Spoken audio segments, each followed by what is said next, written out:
इससे पहले कि शुरू करूं, एक घटना जो पिछले हफ्ते कुछ मेरे जीवन में हुई, उसको मैं बताना चाहता हूं कि ऐसा मैं करीबन 1 महीना हो गया कि मैं घर पर हूं।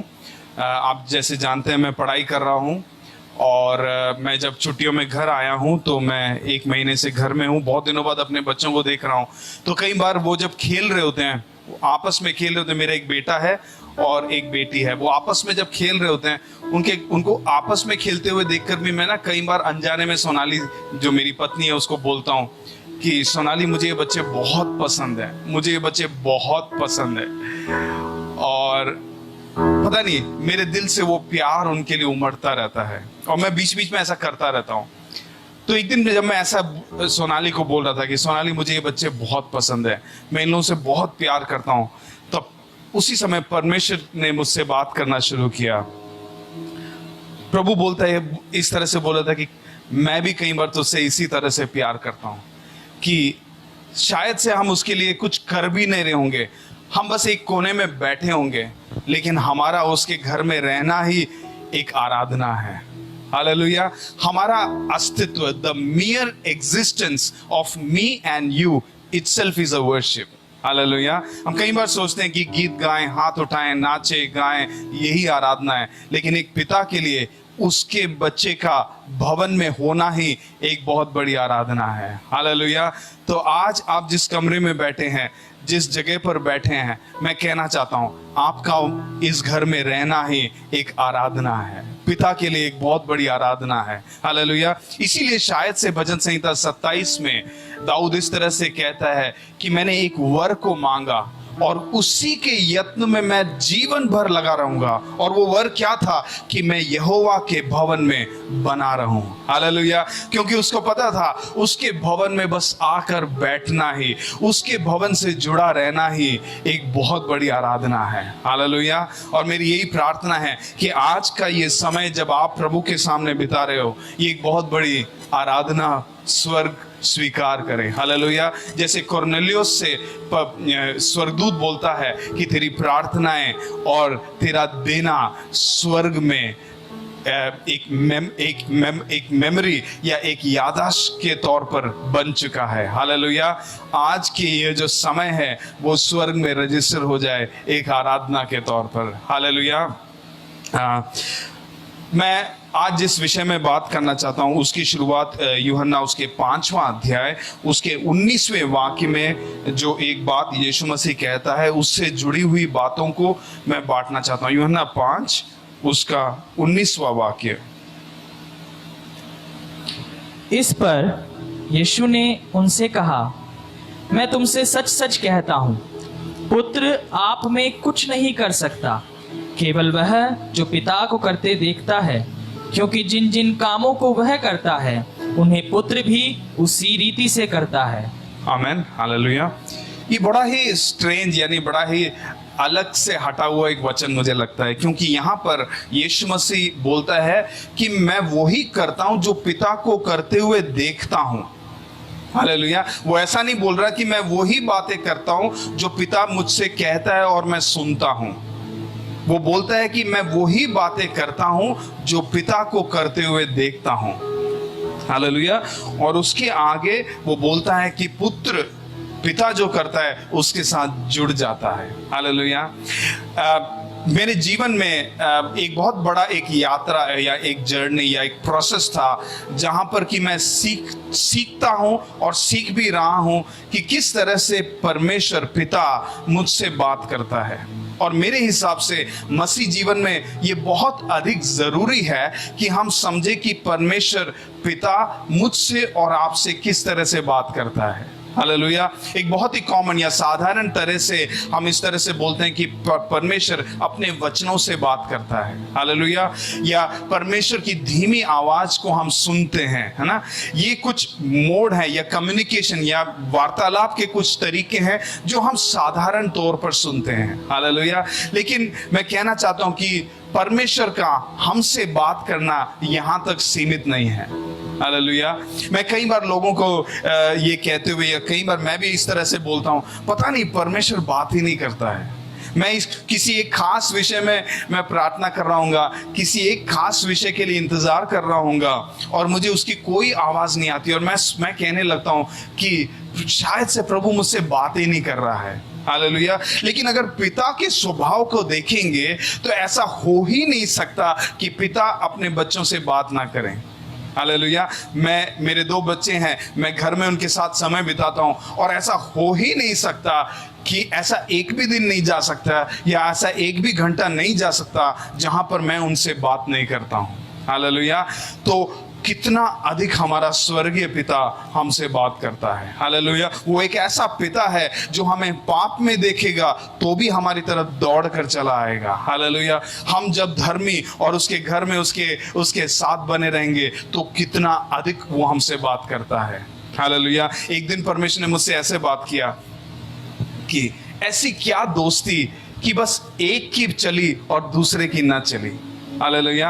आप सोच के देखें, अगर हम परमेश्वर के दोस्त हैं, अगर हम उसके साथ रिश्ते में हैं, तो ऐसी क्या दोस्ती कि बस उसने बोला और हमने सुना, उसने जो बोला वही चली और मैंने जो बोला या मेरी जो इच्छा है या मेरा जो सपना है उसकी कोई अहमियत नहीं है। ऐसा हो ही नहीं सकता है। हालेलुया। ऐसा क्या दोस्ती कि उसकी चली और हमारी ना चली। नहीं, वो हमारी एक एक इच्छाओं को, हमारे एक एक बातों को वो बहुत अहमियत देता है और सही समय पर सही रीति से उन बातों को वो पूरा करने के लिए विश्वास योग्य है। हालेलुया। मेरा विषय यही है कि परमेश्वर जो करता है उन बातों को देखना हम सीखें। हालेलुया। कई बार हम परमेश्वर को सुनने की कोशिश वचन से और उस अपने मन में जो धीमी आवाज आती है उसके द्वारा करते हैं। हालेलुया। लेकिन यहाँ पर यीशु मसीह के जीवन में कुछ खास बात को हम देखते हैं। वो कहता है कि मैं पिता जो करते हुए देखता हूँ उसी को मैं भी करता हूं। यानी कि मैं उस चीज को देखता हूं और मैं उसमें जुड़ जाता हूं। हालेलुया। तो ये बहुत ही जरूरी है कि हम पिता क्या कर रहा है उसको समझें और उसके साथ जुड़ जाएं। हालेलुया। एक और इससे जुड़ी हुई बात कि कई बार हम परमेश्वर की इच्छा, द विल ऑफ गॉड के पीछे हम बहुत जाते हैं। हालेलुया। लेकिन जितना जरूरी उसका विल, उसकी इच्छा है, उतना ही जरूरी है कि उस इच्छा को किस रास्ते से पूरी करें। Hallelujah. His will is very important, but his ways are also equally important. इसीलिए भजन संहिता 103 में मूसा को परमेश्वर ने उसके रास्तों को दिखाया। हालेलुया। उदाहरण के लिए मान लो कोई परमेश्वर की इच्छा है कि मैं इस चीज को करूं।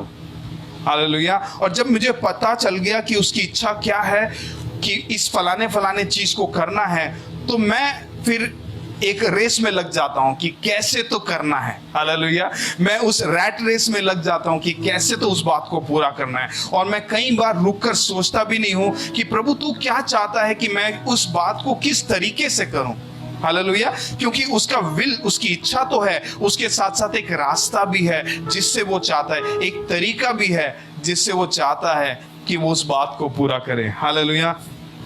जैसे एक उदाहरण देता हूँ कि पिछले मैं सेकेंड ईयर, जब मैं 3 साल का एक कोर्स कर रहा हूँ, तो मैं सेकेंड ईयर में कुछ, और मैं जिस कोर्स को कर रहा हूँ काफ़ी महंगा है, तो उसमें कुछ बहुत अधिक मेरे को पैसे चाहिए होते हैं उसमें, और मुझे कोई स्पॉन्सरशिप नहीं है, अभी तक कोई स्पॉन्सरशिप नहीं है। लेकिन पिछले साल मैं कुछ पैसों के लिए ऐसी जरूरतों से बैठा था और उस समय प्रभु से प्रार्थना कर रहा था, तो उसकी इच्छा उसने प्रकट की कि मैं तुझे आशीषित करना चाहता हूँ, मैं तुझे बहुतायत में लेकर जाना चाहता हूँ। हालेलुया। ये उसका विल हो गया, ये उसकी इच्छा होगी, लेकिन उसका रास्ता क्या है वो भी सुनना बहुत जरूरी है, क्योंकि अगर हम उसके रास्ते को समझे तो काम बहुत आसान हो जाएगा। हालेलुया।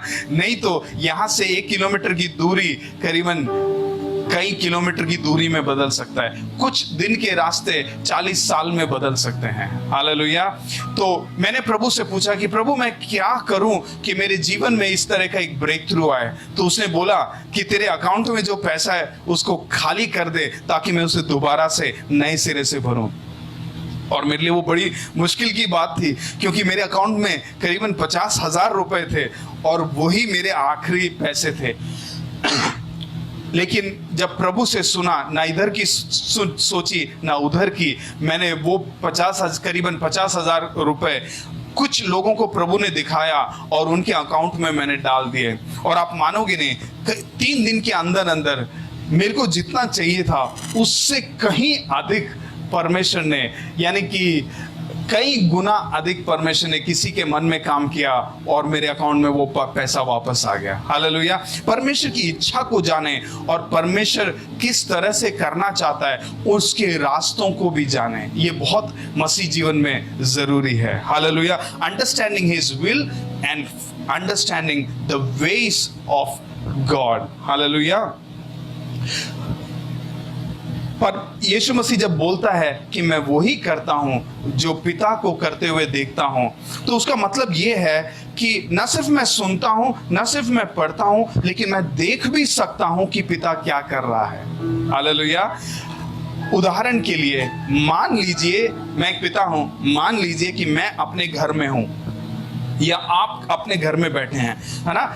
इस समय इस पर्टिकुलर इस घड़ी में आप चाहे तो आप अपने घर में बहुत सारे काम एक कर सकते हैं, या फिर आप किचन में जाके खाना बना सकते हैं, या फिर आप झाड़ू कर सकते हैं, या फिर आप पोछा कर सकते हैं, या फिर आप फोन पे किसी से बात कर सकते हैं, या फिर आप घर का पेंटिंग कर सकते हैं। ऐसे अनेक काम इस पल में, इस घड़ी में आप करना शुरू कर सकते हैं। लेकिन अनेक काम आप कर तो सकते हैं, लेकिन कोई एक ही काम है जो इस समय आप कर सकते हैं। हालेलुया। क्योंकि उस एक काम के लिए आप अपना फोकस को देना चाहते हैं। मान लीजिए कि मैं अपने घर में हूं और मैं घर में पेंट कर रहा हूं।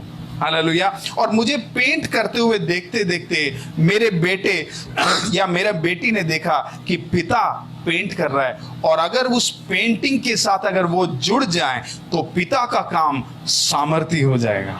हालेलुया। वो काम जो 4 घंटे में होना चाहिए था वो शायद से 1 घंटे में खत्म हो जाएगा। हालेलुया। पिता क्या कर रहा है इसको समझना बहुत जरूरी है, और यही शायद से इस समय की सबसे बड़ी जरूरत है। हालेलुया। मैं प्रार्थना करता हूं इस समय जब मैं प्रचार कर रहा हूं, इसके बीच में मैं एक पल रुककर प्रार्थना करता हूं कि प्रभु आपकी मन की आंखें खोलें। हालेलुया। इस समय मैं इस प्रार्थना को आपके ऊपर रिलीज करता हूं कि पिता आपकी मन की आंखें खोलें कि आप देख पाओ कि वो क्या करना चाहता है। हालेलुया। कई बार हम उन बातों को करने में लग जाते हैं जो पिता नहीं कर रहा है, और उसलिए क्या होता है, पिता पेंटिंग कर रहा है और हम कुछ और करने में लगे हुए हैं। हालेलुया। 2 अलग अलग काम हो जाते हैं और वो दोनों काम सक्सेसफुल नहीं होते हैं। ऐसा ही हुआ था जब मार्था और मरियम के घर में यीशु मसीह आया। हालेलुया। एक बहन तो यीशु मसीह के चरणों में बैठकर उसकी बातों को सुन रही है, और दूसरी बहन ऐसे सैंडविच को बनाने चलेगी जिसका ऑर्डर यीशु मसीह ने किया ही नहीं था। हालेलुया। पास्टर बिल जॉनसन इस तरह से कहते हैं कि वो दूसरी बहन ऐसे सैंडविच को बनाने चलेगी जिसको यीशु मसीह और उसके चेलों ने ऑर्डर किया ही नहीं था। हालेलुया। कई बार हम भी ऐसे कामों को करते चले जाते हैं जिसका उसने हमसे कभी बोला ही नहीं था, और हमें लगता है कि हम बहुत कुछ कर रहे हैं, और हम कुड़कुड़ाने लगते हैं, और हम दूसरों के अंदर गलतियां ढूंढते हैं, और दूसरों को हम छोटा समझते हैं, और हम सोचते हैं कि हमने बहुत बड़े बड़े काम कर दिए। हालेलुया। देखिए कि पिता क्या कर रहा है और उसके साथ जुड़ना सीखिए। हालेलुया।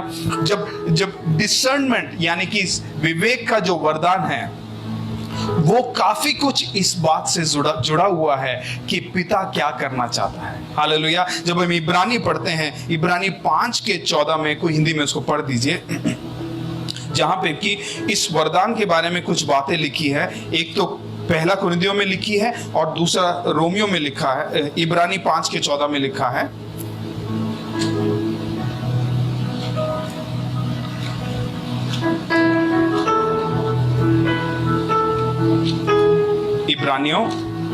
इब्रानियों 5:14। पर अन्न सयानों के लिए है, जिनकी ज्ञानेंद्रियां अभ्यास करते करते भले बुरे में भेद करने में निपुण हो गई है। हमें डिसर्न या भले और बुरे में भेद करना। हालेलुया। तो ये जो गिफ्ट ऑफ डिसर्नमेंट है, यानी कि ये विवेक का जो वरदान है, उसको कई बार हम लोग ये सोचते और ये मानते हैं कि कुछ बुरे को समझ जाए, है ना, या कुछ गड़बड़ हो रही है तो उसका आभास हमें हो जाए। हालेलुया। लेकिन यहाँ पर क्या लिखा है, discern both good and evil, भले को भी पहचानना, भली बातों को पहचानना भी इस विवेक के वरदान के साथ जुड़ा हुआ है। हालेलुया। उसका मतलब ये है कि हमारे जीवन में हम केवल नेगेटिव को फोकस करने के लिए विवेक के वरदान को इस्तेमाल कई बार करते रहते हैं, लेकिन मेरा यही कहना है कि नेगेटिव से भी बढ़कर, अंधेरे से भी बढ़कर प्रकाश की ओर ध्यान दे कि प्रकाश क्या करना चाहता है। हालेलुया। पिता क्या करना चाहता है, उस बात को ध्यान देना बहुत ही जरूरी है। हालेलुया।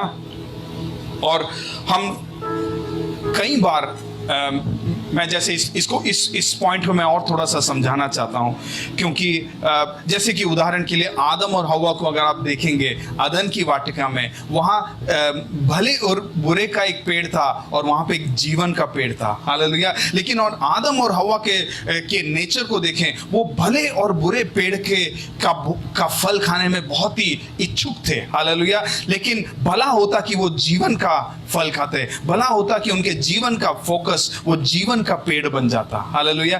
कई बार हम जो डिसर्नमेंट यानी विवेक का वरदान है उसको भले और बुरे के पहचान में ही हम लगा देते हैं, लेकिन एक्चुअल में प्रभु चाहता है कि ये जो वरदान प्रभु ने हमें दिया है वो उस जीवन के पेड़ को पहचानने में, यानी कि पिता क्या कर रहा है, पिता के स्वभाव को, पिता की बातों को पहचानने के लिए हम इस वरदान में बढ़े। हालेलुया। मेरा कहने का यही मतलब है कि कई बार हम नकली नोट को पहचानने के लिए हम नकली नोट के पीछे पड़ जाते हैं। हालेलुया। लेकिन अगर आप बैंक में जाएंगे तो बैंक हमें अपने एम्प्लॉयज को, जो बैंक में काम करते हैं, उनको कभी भी नकली नोट के बारे में नहीं सिखाते हैं, वो हमेशा उनको असली नोट की पहचान को सिखाते हैं। हालेलुया। क्योंकि नकली नोट तो बदलते रहते हैं लेकिन असली नोट बना रहता है। हालेलुया। तो कई बार हम मसीह जीवन में नकली नोट के पीछे इतना पड़ जाते हैं, कई बार हम झूठे प्रवाचकों के पीछे इतने पड़ जाते हैं, हम उस भय में, उस डर में इतना अधिक रहते हैं कि हम सच्चे प्रवाचक के भूल ही जाते हैं। हालेलुया। इस अंत के दिनों में झूठे प्रवाचकों से भी ज्यादा मेरा कहना है कि सच्चे प्रवाचक या उस परमेश्वर को या उस यीशु मसीह को पहचानना, उसके स्वभावों को पहचानना, उसमें बढ़ना, उसके प्रकाश में चलना सबसे अधिक जरूरी है। हालेलुया। मैं इसीलिए एक शिफ्ट को इस समय कलीसिया पर भी रिलीज करना चाहता हूं कि कलीसिया में एक शिफ्ट शुरू हो, एक ऐसा शिफ्ट कि जहां पर कलीसिया उस प्रकाश के पीछे भागना शुरू हो जाए। मैं ऐसा नहीं बोल रहा हूं कि नहीं कर रहे हैं, लेकिन मैं यही कहना चाहता हूं कि एक बेंट भी मैं साथ साथ में कलीसिया में देखता हूं कि कई बार हम गलतियों को ढूंढते रह जाते हैं, कई बार हम बुराइयों को ढूंढते चले जाते हैं, कई बार हम झूठे प्रवाचकों के बारे में इतना सीख जाते हैं कि हम कई बार सच्चे प्रवाचक के बारे में हम कुछ भी नहीं पहचान पाते हैं। वो सामने आकर बैठ जाता है और लेकिन हम उसको अनदेखी करना शुरू कर देते हैं। हालेलुया। उस यीशु मसीह की उपस्थिति कमरे में बनी रहती है, लेकिन कई बार हम शैतान की उपस्थिति को हम ढूंढने की कोशिश करते हैं। हालेलुया। ये बहुत जरूरी है कि हम समझें कि पिता क्या कर रहा है, उसको देखना हमारे जीवन का एक बहुत बड़ा एक जरूरत है और एक बहुत बड़ा हमारा फोकस बन जाना चाहिए। हालेलुया। दानियल उसके 11वें अध्याय उसके 32वें वाक्य के आखिरी में ऐसा लिखा है कि those who know their God shall be strong and they shall do great exploits. Hallelujah. तो उसको हिंदी में पढ़ दीजिए। और जो लोग दुष्ट होकर उस वाचा को तोड़ेंगे उनको उसका आखिरी भाग, परंतु जो लोग अपने परमेश्वर का ज्ञान रखेंगे वे हियाव बांधकर बड़े काम करेंगे। आमेन। जो अपने परमेश्वर को पहचानेंगे, नो देयर गॉड, वो हियाव बांधकर महान बातों को अंजाम देंगे। हालेलुया। और ये वक्त आ गया है, कलीसिया के एक ऐसे समय पर बैठी है जहां पर हमें बड़े बड़े बातों को देखना बहुत जरूरी है। हालेलुया। बड़े बड़े बदलाव को हम कलीसियाओं में और हमारे आसपास के इलाकों में देखना बहुत ही जरूरी है। और मेरी यही प्रार्थना है कि प्रभु इन दिनों में एक शिफ्ट को शुरू कर दे। हालेलुया। एक नए बदलाव को प्रभु कलीसिया में शुरू करें, मुझ में शुरू करें और आप में शुरू करें। हालेलुया। यीशु मसीह को अगर हम देखेंगे तो वो हमेशा पिता क्या करना चाहता है उसकी ओर उसका बहुत ध्यान था। हालेलुया। एक जगह पर लूका उसके 5वें अध्याय में इस तरह से ऐसा लिखा है कि एक मिनट, लूक 5 उसके 17 में ऐसा लिखा है कि चंगा करने के लिए उसकी सामर्थ वहां पर उपस्थित थी। हालेलुया। चंगा करने के लिए सामर्थ उपस्थित थी। यीशु मसीह ने पहचाना और उसने उस चंगाई की उस सेवकाई में प्रवेश किया। हालेलुया। हम जब सेवकाई करते हैं उस समय भी ये बहुत जरूरी है कि प्रभु की उपस्थिति इस समय इस कमरे में या इस समय इस हॉल में या इस समय जहां हम सेवा कर रहे हैं वहां पर क्या करना चाहती है उसको हम पहचाने, उसको हम देखें और उसके साथ जुड़ जाएं और देखिए कैसे महान काम प्रभु करता है। हालेलुया। आपको याद होगा दिसंबर में जब मैं आया था उस समय प्रभु जब मैं इस कलीसिया में हाउस ऑफ होप में सेवकाई कर रहा था उस समय प्रभु की उपस्थिति जब उतरी तब मैंने पहचाना, प्रभु ने इस तरह से दिखाया कि मैं लोगों को छूना चाहता हूं व्यक्तिगत तौर पर। और आपको पता है कि मैं उस समय छू नहीं सकता था क्योंकि मेरे गले में मोच थी और इतना दर्द था कि मैं स्टेज से उतर भी नहीं सकता था। तो प्रभु बोलता है, प्रभु ने इस तरह से बोला कि मैं व्यक्तिगत तौर पर लोगों को छूना चाहता हूं। हालेलुया। और आपने देखा और महसूस किया कि किस तरह से कलीसिया में एक एक करके लोगों को प्रभु अपने आप छूता चला गया और लोग अपने कुर्सियों से के सामने खड़े होते चले गए। हालेलुया। ऐसा क्यों हुआ?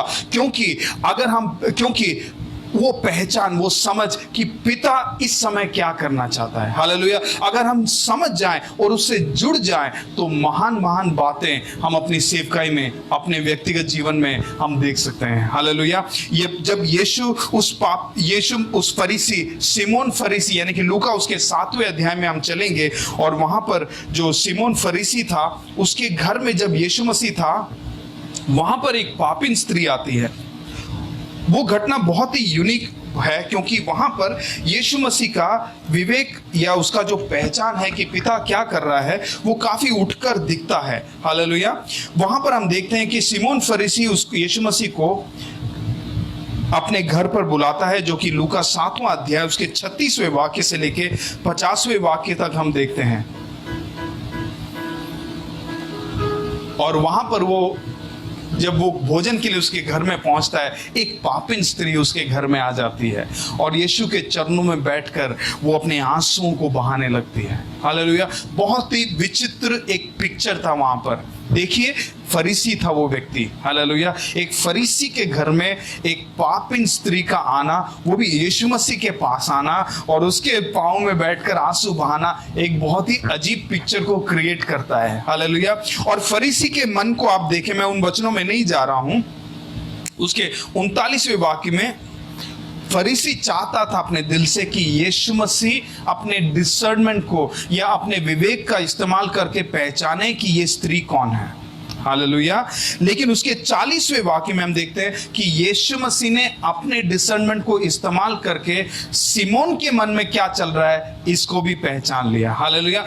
तो वहां पर दो डिसर्नमेंट को देखते हैं, दो विवेक की बातों को या दो पहचान की बातों को हम देखते हैं। पहला, शिमोन जो चाहता था कि यीशु मसीह पहचाने स्त्री के जीवन में क्या चल रहा है। दूसरा, यीशु मसीह का पहचान कि शिमोन के मन में क्या चल रहा है। हालेलुया। लेकिन ध्यान दीजिए, ना तो यीशु मसीह को शिमोन से मतलब था, ना शिमोन को इससे मतलब था, यीशु मसीह को इससे मतलब था कि वो पापी स्त्री कौन है। उसको ये मतलब था कि पिता इस समय क्या करना चाहता है। हालेलुया। और उसके लिए उसने अपने आप को पिता के सामने खोल कर छोड़ दिया। हालेलुया। बहुत ही शर्म की बात है कि फरीसी के घर में एक टीचर यानी कि एक बहुत ही हाईली रिस्पेक्टेड यीशु मसीह जिसको कि वो लोग रबी बुलाते थे, उसके चरणों में एक पापिन स्त्री आके रो रही है और वो कुछ बोल भी नहीं रही है। तो किसी को मामला भी नहीं पता कि वो रो क्यों रही है। आप सोच के देखें कि, या उदाहरण के लिए आप किसी बड़े अच्छे दोस्त के या बहुत ही मतलब जाने पहचाने किसी व्यक्ति के घर में बैठे हैं और वहां पर आप बैठे हैं और अचानक उनके घर में कोई ऐसी पापिन स्त्री आ जाती है और सीधा आपके पास आती है और आपके घुटनों में बैठ के रोने लगती है और कुछ नहीं बोलती है, तो आप सोच के देखो कैसा पिक्चर क्रिएट होगा। हालेलुया। लेकिन क्योंकि यीशु मसीह को सबसे ज्यादा जरूरी था कि पिता क्या करना चाहता है, उसने अपनी शर्म को भी छोड़ दिया और उसने उस स्त्री को आंसू बहाने दिया। हालेलुया। और इसलिए कि उसने पिता क्या करना चाहता है उस बात को पहचाना। देखिए उस स्त्री जब उस घर से बाहर निकली तो एक नई सृष्टि बनकर निकली। हालेलुया। उसके 50वें वाक्य में बोलता है कि तेरे विश्वास ने तुझे बचा लिया, तेरे विश्वास ने तुझे उद्धार तक पहुंचा दिया। हालेलुया। मेरा ये मानना है कि ये जो डेमोन्स्ट्रेशन या ये जो दिखावा जो यीशु मसीह ने उस फरीसी के घर में किया, वो न सिर्फ उस स्त्री के लिए किया, बल्कि उस फरीसी के सामने भी एक उदाहरण यीशु मसीह ने सेट कर दिया कि तू समझ कि मैं किस तरह से क्षमा करने वाला परमेश्वर हूं। हालेलुया। क्योंकि उस फरीसी का अगर आप बैकग्राउंड देखेंगे तो कुछ लोग ऐसा मानते हैं, क्योंकि इसका क्रॉस रेफरेंस मरकुस में है, और कुछ लोग ऐसा मानते हैं कि ये फरीसी भी एक कोढ़ी था। हालेलुया। और वो कोढ़ की वजह से शहर के बाहर था और यीशु मसीह के द्वारा वो चंगा किया गया था। लेकिन एक बार वो जब चंगा हो गया तो अपने पवित्रता या अपने धार्मिकता के घमंड में वो जीने लगा और दूसरे पापी लोगों को वो देख भी नहीं पाया। हालेलुया। तो एक तरह से यीशु मसीह अपने इस पहचान के द्वारा कि पिता क्या करना चाहता है, दो परिवारों को उसने एक साथ छुआ। हालेलुया। दो जीवनों को उसने एक साथ छुआ। और जैसा कि हमने पहले इब्रानी 5वें अध्याय उसके 14वें वाक्य में हमने पढ़ा कि ये जो विवेक का वरदान है या फिर ये जो पहचान है कि पिता क्या करना चाहता है, वो कर मतलब प्रैक्टिस कर ही हम कर सकते हैं। हालेलुया। जैसे कि मेरे व्यक्तिगत जीवन में मैं बता सकता हूं कि जब मेरे को इस बात की समझ प्रभु ने दी, उसके बाद एक यात्रा के तौर पर प्रभु ने मेरे जीवन में बहुत सारी बातों को लाया, बहुत सारी घटनाओं को लाया, और हर जगह मैं खड़े होकर प्रभु से यही पूछता था कि प्रभु इस परिस्थिति में तू क्या करना चाहता है। हालेलुया। जैसे एक व्यक्ति को सुसमाचार सुनाना है, हम कई बार एक रटी हुई लाइन को, हम एक सीक्वेंस को, एक तरीके को अडॉप्ट करते हैं और हम उसी को बोलते चले जाते हैं। हालेलुया। लेकिन कई बार प्रभु चाहता है कि हम उससे पूछें कि पिता आपकी इच्छा है कि इस व्यक्ति को बचाना जरूरी है, इस व्यक्ति तक सुसमाचार सुनाना है, ये आपका विल है, इसको मैं जानता हूं, लेकिन मैं वे को भी जानना चाहता हूं, मैं रास्ते को भी जानना चाहता हूं। हो सकता है कि प्रभु चाहे कि उस व्यक्ति को आपके घर पे भोजन पे बुलाएं, उसके साथ दोस्ती बनाएं, उसके साथ गहरा रिश्ता बनाएं और उस तक प्रभु यीशु का प्रेम को डेमोन्स्ट्रेट करें। हालेलुया। हो सकता है कि आपके बच्चों के प्रार्थना के द्वारा उसके जीवन को यीशु मसीह बदल सकता है। हो सकता है कि आपके उपवास के द्वारा आप यीशु मसीह उनके जीवन को बदल सकता है। हालेलुया। उसके विल को जानना जरूरी है, लेकिन उसके साथ साथ ये भी जरूरी है कि वो किस तरह से वो उस विल को, उस इच्छा को वो पूरा करना चाहता है। हालेलुया। परमेश्वर अल्लाह जो जब पिता को करते हुए देखता हूं, जब मैं ऐसा बात कर रहा हूं, तो इसका मतलब ये नहीं है कि मुझे पूरा कुछ पिक्चर क्लियर दिखाई देता है। इसका मतलब ये नहीं कि मैं कोई बहुत बड़ा तोप हूं और मुझे सारा दिखता है कि पिता क्या करना चाहता है। नहीं, मैं ऑब्जर्व करता हूं, मैं ध्यान देता हूं कि मेरे आसपास क्या चल रहा है। हालेलुया। आपके समान ही मेरी भी नजरें उधर इधर फिरती रहती है और परमेश्वर कई तरीकों से हमसे बात करता है। हालेलुया। जैसे कि मैं एक उदाहरण देता हूं कि परमेश्वर कई बार जानवरों से भी बात कर सकता है। हालेलुया। मैं कई बार ऐसे बोलता हूं कि नए नियम का सबसे सामर्थी रिपेंटेंस यानी कि पश्चाताप और सबसे सामर्थी भाषण एक किसने दिया, अगर मैं पूछूं, कोई मुझसे पूछे तो मेरा जवाब है एक मुर्गे ने दिया। हालेलुया। और उसका भाषण क्या था? सिर्फ उसने 3 बार बांक मारी। हालेलुया। उस समय का हेड ऑफ द चर्च, कलीसिया का जो हेड था, उसको पश्चाताप में लेकर आ गया। हालेलुया। आप सोच के देखिए पतरस में क्या खास बात था। पतरस में ये बहुत बड़ा खास था कि वो सेंस करता था, वो समझ रखता था कि पिता किस तरह से बात कर रहा है। आसपास की घटनाओं को वो परमेश्वर की बातों से जोड़ना सीखता था, वो जोड़ता था, और इसीलिए वो बहुत सारे बातों में हम पतरस को आगे देखते हैं। हालेलुया। उस मुर्गे की बांक ने एक व्यक्ति को घुटने पर ले आया, तो उस व्यक्ति का दिल कैसा होगा। हालेलुया। हम कई बार पूरे मुर्गी का 100 मुर्गियां पाल के भी एक पश्चाताप नहीं ला सकते, लेकिन वो पतरस एक मुर्गे की बांक पर अपना जीवन की दिशा को बदल देता है। हालेलुया। इसी से जुड़ा हम प्रेरितों दूसरे अध्याय में जब पवित्र आत्मा उतरता है और उस समय बहुत कुछ होता है और यरूशलेम में बहुत सारे लोग इकट्ठा होते हैं और बहुत सारे सवाल खड़े होते हैं, लेकिन उस समय एक डिटरमाइनिंग यानी कि उस समय का वो जो घड़ी था वो एक लीडरशिप सिलेक्शन या लीडरशिप में प्रवेश करने का एक रेट डिटरमाइनिंग या एक ऐसा समय था जिसमें कि जो कि कलीसिया के लिए बहुत जरूरी था। 12 चेले थे और उसमें से जब ये सब चल रहा था पतरस खड़ा हो गया, हालेलुया। और वहां पर पतरस का एक भाषण इतना सुंदर, मुझे वो इतना पसंद है क्योंकि उस भाषण में जो बातें उसकी आंखों के सामने हैं उसको परमेश्वर के वचन के साथ वो जोड़कर वो उसको एक मीनिंग, एक दिशा की तरफ ले जाता है और वो इतना सामर्थ्य हो जाता है कि हम देखते हैं आगे चलकर अनेक हजारों की तादाद में लोग कलीसिया में जुड़ना शुरू हो जाते हैं। पिता क्या कर रहा है उसके साथ अगर आप जुड़ जाएं तो बहुत सारी सामर्थ्य बातें कलीसिया में उतरना शुरू हो सकती है, हालेलुया। कई बार हम ऐसे सैंडविच को बनाने के पीछे पड़ जाते हैं जिसको परमेश्वर ने कभी ऑर्डर किया ही नहीं था, हालेलुया। तो पहचाने, कई बार परमेश्वर जानवरों के द्वारा, हमारे आस पड़ोस के द्वारा, परमेश्वर प्रकृति के द्वारा बात करता है। इसीलिए दाऊद कहता है कि आकाश उसकी महिमा को वर्णन कर रहा है, हालेलुया। हम में से कितने लोग बाहर जाकर आकाश को देखकर उसकी आराधना करते हैं, हम बोलते हैं वाह आकाश उसकी महिमा को वर्णन कर रहा है, हालेलुया। मैं कई बार ऐसा करता हूं, मैं पेड़ों को देखकर उसकी आराधना करता हूं, फूलों को देखकर उसकी आराधना करता हूं, जानवरों को देखकर उसकी आराधना करता हूं, हालेलुया। क्योंकि एक एक बातें हमसे उस महान सृष्टिकर्ता के बारे में बोलती चली जाती है, हालेलुया। पिछले हफ्ते में नासा ने 10 साल के सूरज के फोटोग्राफ को उसने पोस्ट किया ऑनलाइन और वो इतना सुंदर है। 10 साल में टाइम लैप्स फोटोग्राफ जो सूरज का है, आप गूगल में सर्च कर सकते हैं और वो देखेंगे तो आप सोच कर आप कल्पना कर पाएंगे कि उससे भी तेजोमय एक परमेश्वर है, हालेलुया। उसकी भी सृष्टि करने वाला एक परमेश्वर है और ये बात आराधना में बदल जाएगी, हालेलुया। आराधना के लिए तो बस बहाना चाहिए, प्रभु खुद ही उसको तैयार करता है, हालेलुया। और वो कई बार प्रकृति से हमसे बात करता है, हालेलुया। मान लीजिए मूसा की जगह आप होते और आप उस रेगिस्तान से चल रहे होते और उस पेड़ में आग लगी होती, हालेलुया। कई बार पेड़ में आग तो लगती है लेकिन हम अनदेखा करके हम आगे बढ़ जाते हैं, हालेलुया। और हम पूरी जिंदगी मिद्यान में बिताते हैं और हम खुश रहते हैं, हालेलुया। लेकिन उस व्यक्ति की खास बात क्या थी कि उसने उस जलते पेड़ को देखा, पिता क्या कर रहा है, उस बात का उसको भनक होते ही उसने अपनी दिशा को बदला और वहां से हम देखते हैं उसके जीवन का दिशा बदल जाता है, हालेलुया।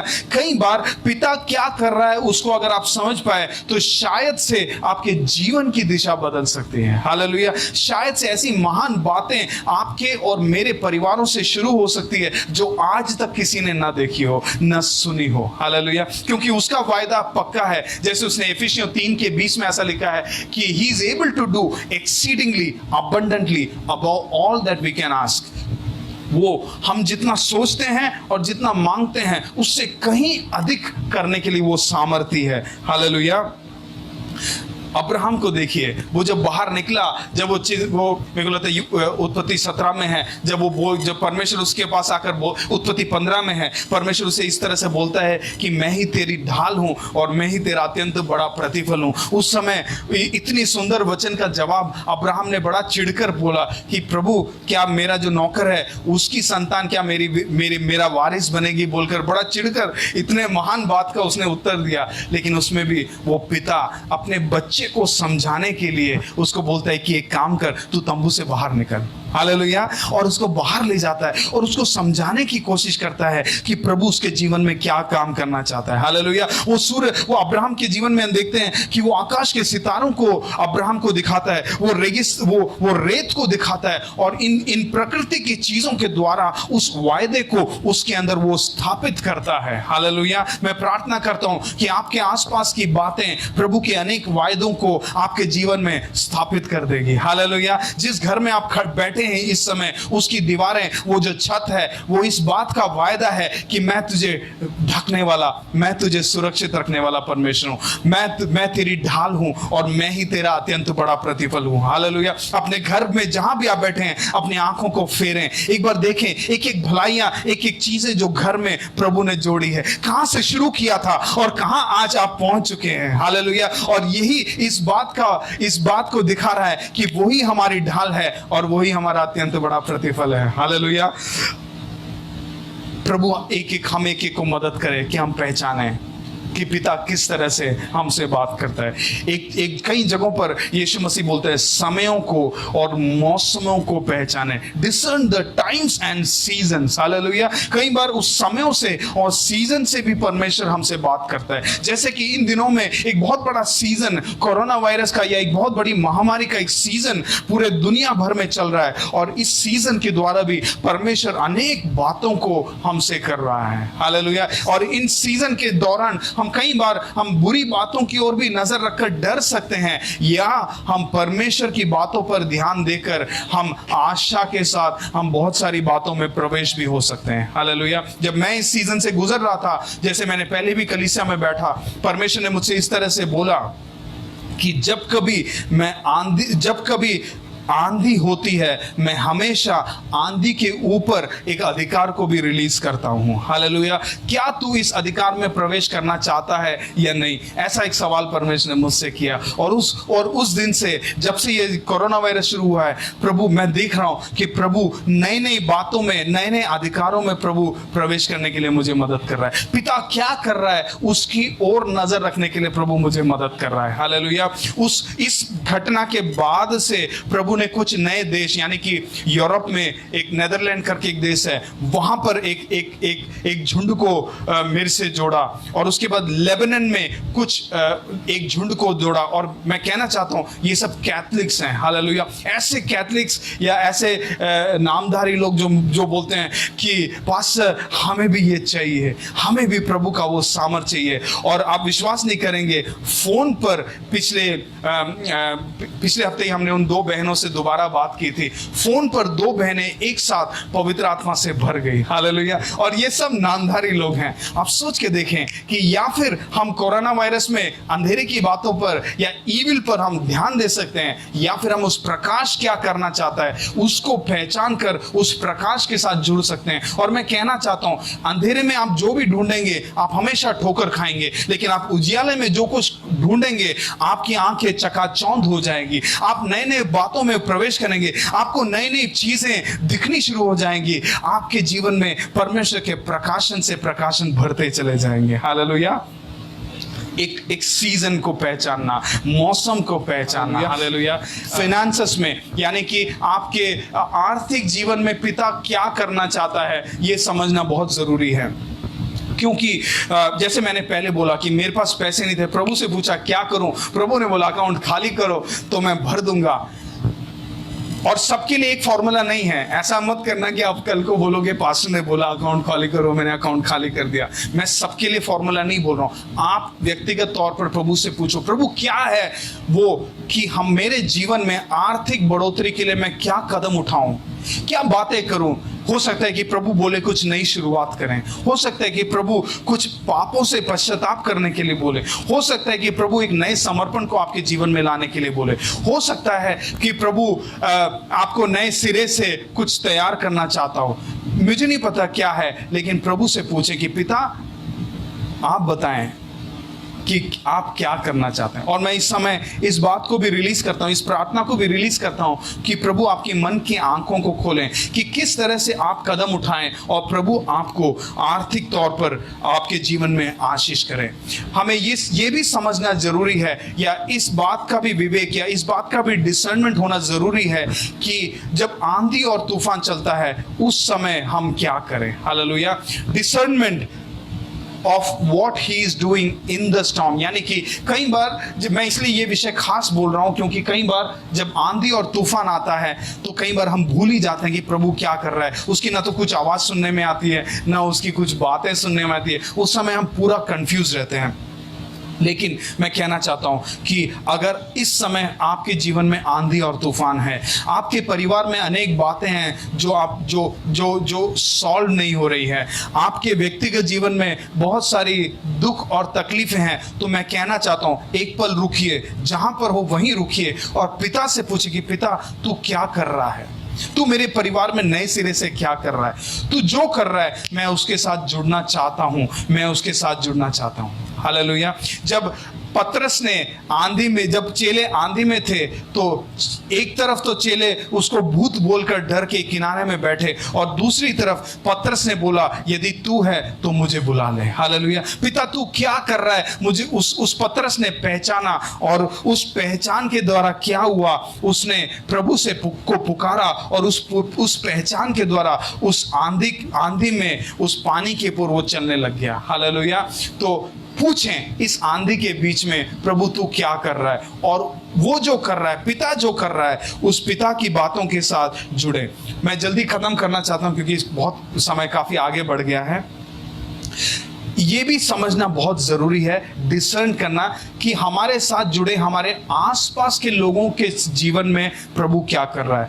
प्रभु अनेक तरीकों से बात करता है। प्रभु नेचर से यानी कि प्रकृति से बात करता है, मुश्किलों और परेशानियों के द्वारा बात करता है, हमारे जो जीवन में जो लोग हैं उनके जीवन के द्वारा भी बात करता है। हालेलुया। और अगर हम पहचाने कि इस व्यक्ति के जीवन में प्रभु क्या काम कर रहा है और उसके साथ जुड़ जाए तो प्रभु उस व्यक्ति के द्वारा हमारे जीवन में भी आशीष कर सकता है। जैसे कि हम यूसुफ की कहानी को देखते हैं, यूसुफ और उसके जो भाई थे, उन सबके जब यूसुफ ने सपना उनको बताया कि सूरज, चांद और 11 सितारे मेरे सामने झुक रहे थे, तो आप सोच के देखें कि उस सपने में उसका पूरा परिवार जुड़ा हुआ था। अगर आपको बोले कोई कि मैं तुम्हें स्टार बनाना चाहता हूं तो कौन बोलेगा कि नहीं चाहिए। हालेलुया। यूसुफ के सपने में उसके भाइयों का आशीष भी जुड़ा था। वो 11 जो भाई थे वो सब स्टार की तरह प्रभु उनको उठाना चाहता था। आगे चलकर वही 12 गोत्र में बदल जाते हैं, लेकिन उस समय जब यूसुफ ने बोला, उन्होंने अपने भाई के ऊपर जो परमेश्वर का अनुग्रह था उसको ना पहचाना, उसको ठुकराया और इसीलिए क्या हुआ, वो उससे वंचित भी रह गए। लेकिन आगे चलकर हम देखते हैं कि प्रभु के रिडेम्पशन या प्रभु ने उस कहानी को अपने ओर बदल दिया। हालेलुया। उन्होंने पश्चाताप किया, वो दोबारा प्रभु से जुड़ गए। मैं कहना चाहता हूं आपके साथ जो भाई और आपके साथ जो बहन बैठी है, शायद से उसके जीवन में ऐसे अनुग्रह होंगे जो आपके आशीष के लिए आपके आशीष से उनके आशीष जुड़े होंगे। हालेलुया। क्योंकि हम एक शरीर हैं। हालेलुया। हम पूरा एक शरीर बनकर फंक्शन करते हैं। एक की आशीष दूसरे की आशीष में बदल सकती है। हालेलुया। मैं जब भी किसी के जीवन में देखता हूं कि इसके ऊपर कुछ खास अनुग्रह है, मैं उस व्यक्ति के पास जाता हूं और उससे बोलता हूं मेरे लिए प्रार्थना करो कि आपका अनुग्रह मेरे जीवन में भी उतरा है। अगर एक व्यक्ति एक अच्छा पिता है तो उसके पास जाकर प्रार्थना करता हूं कि मेरे लिए प्रार्थना करो ताकि मैं भी एक अच्छा पिता बन सकूं। अगर एक व्यक्ति एक अच्छा पति है तो उसके पास जाकर प्रार्थना मांगता हूं कि आप मेरे लिए प्रार्थना करो कि मैं भी एक अच्छा पति बन सकूं। अगर एक व्यक्ति फाइनेंस में यानी कि वो धन में वो काफी अच्छे से वो अपने धन को संभाल सकता है तो उस व्यक्ति के पास जाकर मैं प्रार्थना करता हूं कि मेरे लिए प्रार्थना करो कि मेरे जीवन में भी एक फाइनेंशियल ब्रेक थ्रू हो। हालेलुया। अपने भाई और बहनों को पहचाने, उनके ऊपर के अनुग्रह को पहचाने, देखें कि पिता उनके जीवन में क्या काम कर रहा है और उस काम से जुड़ जाएं। जब हम पिता के काम को जोड़ के साथ जुड़ जाते हैं तो वहां पर एक मोमेंटम, वहां पर एक गति क्रिएट होती है। हालेलुया। 1000 को गिराता है तो दूसरा 10,000 को गिराता है। हालेलुया। हम ग्लोरी से ग्लोरी जाने वाले लोग हैं, हमेशा बढ़ोतरी की तरफ जाने वाले लोग हैं, बशर्ते हम पहचाने कि पिता क्या कर रहा है। हालेलुया। तो मैं यही कहना चाहता हूं कि हम पहचाने। एक जगह पे मत्ती 10:41 में ऐसा लिखा है कि प्रवाचक को प्रवाचक की तरह हम आदर देंगे तो प्रवाचक का रिवॉर्ड भी हमें, उसका प्रतिफल भी हमें मिलेगा। और आगे चल के बोला, एक को अगर 1 गिलास पानी भी देंगे तो उस अनुसार हमें प्रतिफल मिलेगा। यीशु मसीह कहना क्या चाहता था, अगर अपने भाई को या अपने बहन को पहचान कर उसके ऊपर का जो अनुग्रह है उस अनुसार उसको आप आदर देंगे तो उसका प्रतिफल आपके जीवन में जरूर आएगा। हालेलुया। एक पहचाने कि पिता उस भाई से किस तरह से मुझसे बात कर रहा है, उसका जीवन का गवाही किस तरह से मेरे जीवन को छू सकता है। हालेलुया। कई बार प्रभु गवाहियों से बात करता है, उसकी गवाहियां भविष्यवाणी के तौर पर काम करती है। यदि एक व्यक्ति को कैंसर से चंगा किया तो वो इस बात का सबूत है कि वो दोबारा उस बात को करना चाहता है। हालेलुया। तो मैं और आगे बढ़ना नहीं चाहता हूं, मैं बस यहीं पर खत्म करना चाहता हूं। लेकिन इन सब के बीच में एक और बात है कि कई बार कई सारी बातें रहस्य है। हालेलुया। हम कई बार प्रभु से सारा पिक्चर क्लियर समझने की कोशिश करते हैं, कई बार हम पूरा का पूरा डिटेल समझने की कोशिश करते हैं, लेकिन learn to embrace the mystery, यानी कि उस रहस्य को भी गले लगाना सीखें, क्योंकि कई बार प्रभु की बहुत सारी बातें हमारे समझ के कहीं परे हैं। हालेलुया। तो इस दौरान आपके जीवन की यात्रा में जब आप ढूंढ रहे हैं कि पिता क्या करना चाहता है, उस समय भी बहुत सारी बातें रहस्य भी हो सकती है जब पिता खोलकर बताए ना। लेकिन उस समय क्या करना है? उस समय पिता के स्वभाव से जुड़ जाना है। हालेलुया। उसके कैरेक्टर से जुड़ जाना है, उसके मूल स्वभाव से जुड़ जाना है। अगर वो भला है तो किसी भी हालत में वो भलाई से पीछे नहीं हट सकता है। अगर वो हम दयालु है तो उसकी दया कभी भी पीछे नहीं हट सकती। अगर वो प्रेमी है तो उसका प्रेम हमेशा हमारे जीवन में भरता चले जाएगा, चाहे हम पहचाने या न पहचाने। हालेलुया। तो एम्ब्रेस द मिस्ट्री, रहस्य को भी गले लगाना सीखें। यशायाह 45:15 में इस तरह से लिखा है कि वो छुपने वाला परमेश्वर है। He is a hiding God. Hallelujah. वो कई बार छुप जाता है और हम ढूंढते चले जाते हैं। हालेलुया। लेकिन यही मजा है हमारे जीवन का कि उस छुपे हुए परमेश्वर को ढूंढे, उसको खोजते रहें और उसके द्वारा हम नई नई बातों में प्रवेश करें। हालेलुया। नीति वचन 25:2 में ऐसा लिखा है कि परमेश्वर की महिमा इसी में है कि वो बातों को गुप्त रखे, और आगे लिखा है राजाओं की महिमा इसी बात में है कि वो उन बातों को खोज निकालें। हालेलुया। अगर आप अपने जीवन में राज करना चाहते हैं, आप अपने जीवन में राजा की तरह उतरना चाहते हैं, तो परमेश्वर की बातों को खोजना शुरू करें और वो आपको राजा की तरह उठाएगा। हालेलुया। मैं इन्हीं वचनों के साथ यही खत्म करना चाहता हूँ। प्रभु आप सबको आशीष करें।